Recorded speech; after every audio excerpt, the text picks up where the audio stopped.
गुलामी से पूर्ण आजादी कब मिलती है? जब आप मन और आत्मा दोनों से आजाद होते हैं। तो मकर राशि की कुंडली में या सभी कुंडलियों में मन का स्वामी चंद्रमा है और आत्मा का स्वामी सूर्य है। अगर चंद्रमा और सूर्य बेड़ियों से जकड़ दिए जाएं तो याद रखिए फिर गुलामी 100% आ ही जाती है।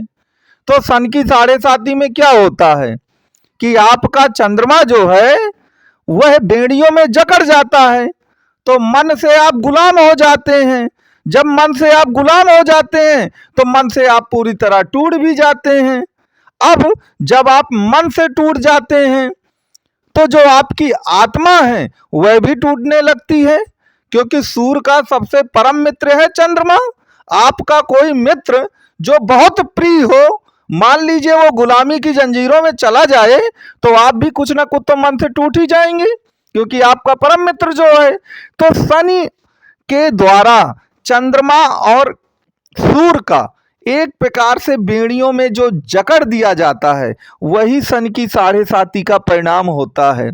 अब जब सूर्य और चंद्रमा दोनों बेड़ियों से जकड़ दिए जाएंगे तो उसमें होता क्या है कि आप व्यक्ति की पहचान नहीं कर पाते हैं, और व्यक्ति की पहचान न होने के कारण आप धोखा खाते हैं, और आप धोखा खाने के कारण आपको ठगते हैं लोग।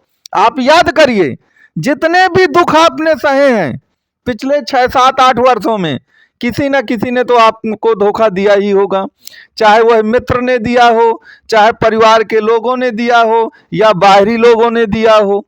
तो आपको मैं एक ऐसा सूत्र बताता हूं कि आप उस सूत्र का प्रयोग करिए, निश्चित तौर पर आपको लाभ होगा। देखिए, व्यक्ति को पहचानने की सबसे ज्यादा शक्ति किसमें होती है? वह राहु देव में होती है। राहु देव देवताओं की चालाकी को भी समझ गए थे कि ये तो हमको धोखा देने जा रहे हैं, स्वयं अमृत पिए ले रहे हैं और हमको जहर पिला रहे हैं। तो व्यक्ति को पहचानने की जो पूर्ण ताकत है वो राहु में है। तो आपको मैं एक बात बता दूं कि राहु अब आपके धन भाव पर आने वाले हैं कुंभ राशि में, तो धन के कारण ही लोगों ने आपको धोखा दिया होगा और आपको व्यक्ति की पहचान नहीं थी। तो राहु जब धन भाव पर आते हैं ना तो लोगों को व्यक्ति की पहचान तुरंत होने लगती है और फिर वह गलती नहीं करते हैं। तो पहली बात तो एक चीज याद रखिए कि व्यक्ति की जो पहचान है उसको एक प्रकार से गेस करने में, अंदाज लगाने में आप महारत हासिल कर लेंगे। अब आप धोखा नहीं खाएंगे, क्योंकि इतने धोखे आप खा ही चुके हैं कि व्यक्ति की पहचान तो आपको हो ही जाएगी। तो राहु देव आपको निश्चित तौर पर व्यक्ति की पहचान करा देंगे, चूंकि वह कुंभ राशि में बहुत जल्द आने वाले हैं। और कुंभ जो राशि पड़ेगी आपकी चंद्र राशि से, वह दूसरी राशि पड़ेगी, और दूसरा भाव हमेशा धन का भाव होता है। तो धन के कारण जो आप मारे मारे घूम रहे हैं, दिक्कतों का सामना कर रहे हैं क्योंकि लोगों ने आपको चीट कर रखा है, तो इससे आपको निजात मिल जाएगी। नंबर 1। नंबर 2 पर मैंने जो बताया कि मन और आत्मा दोनों की मुक्ति देखिए जरूरी होती है। अगर मन और आत्मा की मुक्ति नहीं होगी तो कैसे काम चलेगा? तो जब साढ़े साती समाप्त होने ही वाली है और 28 फरवरी 2025 से शनिदेव अस्त भी होने वाले हैं, और जब शनिदेव अस्त हो जाएंगे तो चंद्रमा पूरी तरह मुक्त हो जाएगा, और चंद्रमा जब पूरी तरह मुक्त हो जाएगा तो सूर्यदेव भी पूरी तरह मुक्त हो जाएंगे। तो मन और आत्मा दोनों से आपको आजादी मिल जाएगी, और जब दोनों से आपकी आजादी मिल जाएगी तो पिछले बहुत वर्षों की जो गुलामी है ना वह पूरी खत्म हो जाएगी और आपके लिए बिल्कुल अमृत काल आ जाएगा। अब यहाँ पर लोगों के फिर वही प्रश्न आते हैं कि महाराज क्या हमारा भी अमृत काल आएगा? हर व्यक्ति पूछने लगता है। तो आप एक बात याद रखें कि आपकी कुंडली में शनि राहु के साथ चंद्रमा या सूर्य को नहीं होना चाहिए। देखिए, शनि के परम दुश्मनों में से चंद्रमा और सूर्य ही आते हैं, और राहु के भी परम दुश्मनों में चंद्रमा और सूर्य ही आते हैं। तो अगर इनका कॉम्बिनेशन आपकी कुंडली में बन जाता है तो फिर वहां पर बात बिगड़ने लगती है। मान लीजिए चंद्रमा आपका शनि या राहु के साथ है, तो फिर क्या हुआ? आप मन से एक प्रकार से गुलाम होने लगते हैं, और जब आप मन से गुलाम होने लगते हैं तो मन से टूटने लगते हैं। आप कमेंट बॉक्स में मुझे लिखकर बताइएगा कि कितने ऐसे लोग हैं जिनकी कुंडली में शनि या राहु के साथ चंद्रमा बैठा हुआ है, और वह बताएं उनका मन एकाग्र नहीं होगा और ओवर थिंकिंग बहुत ज़्यादा होगी उनको, और एक अननोन सा जो फियर है वो हमेशा उनको खाए जाता होगा। तो अब इसकी मुक्ति के लिए क्या करें, यह भी अपने आप में एक बहुत बड़ा प्रश्न होता है। तो देखिए, मुक्ति के तो बहुत सारे तरीके हैं। एक तरीका मैं आपको अभी बता देता हूं। देखिए, चंद्रमा आपका रात है और सूर्य आपका दिन है। भाई, जब चंद्रमा निकलता है तो रात्रि होती है, हम रात ही तो उसे मानते हैं। तो अगर आप गहरी नींद रात में लेते हैं तो याद रखिए आपका चंद्रमा 40 से 50% तो अपने आप वहीं पे सुधर जाएगा। और दिन में अगर आप सोते नहीं हैं तो सूर्य अपने आप सुधरेगा। तो एक उपाय तो आप ये करिए।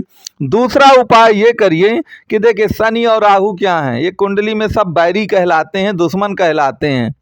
तो इसके लिए आप एक काम करिए कि अपराजिता जो स्त्रोत होता है, अपराजिता स्त्रोत को करने की कोशिश करिए, उसका पाठ करने की, अपराजिता के पाठ करने की कोशिश करिए।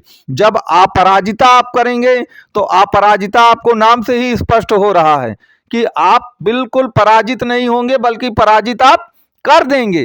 किनको कर देंगे? जो शनि और राहु हैं, जो आपकी मन और आत्मा से आपको गुलाम बना रहे थे, तो वो पूरी तरह से पराजित हो जाएंगे। जब वह पूरी तरह से पराजित हो जाएंगे तो जो गुलामी की जंजीरें हैं वो अपने आप टूट जाएंगी। तो आप अपनी कुंडली में पहले ये देखिए कि क्या शनि के साथ या राहु के साथ सूर्य और चंद्रमा का कोई कॉम्बिनेशन नहीं बदलना चाहिए। अगर कोई कॉम्बिनेशन बन रहा है शनि या राहु के साथ सूर्य और चंद्रमा का, तो वहीं पर मन और आत्मा से दिक्कत आती है और तभी आप टूटते हैं, गलत फैसले लेते हैं और इंसान की पहचान नहीं होती, और वो इंसान आपको धोखा दे जाता है, चीट कर जाता है, आपके पैसे रुपए सब खा जाता है, आपको कोर्ट कचहरी के मामलों में फंसा देता है। इस बात को आपको याद रखना है। तो जो अब शनि की 7.5 समाप्त होने जा रही है, शनि अस्त होने जा रहे हैं, तो सूर्य और चंद्रमा जो हैं ये दोनों पूरी तरह से मुक्त होंगे।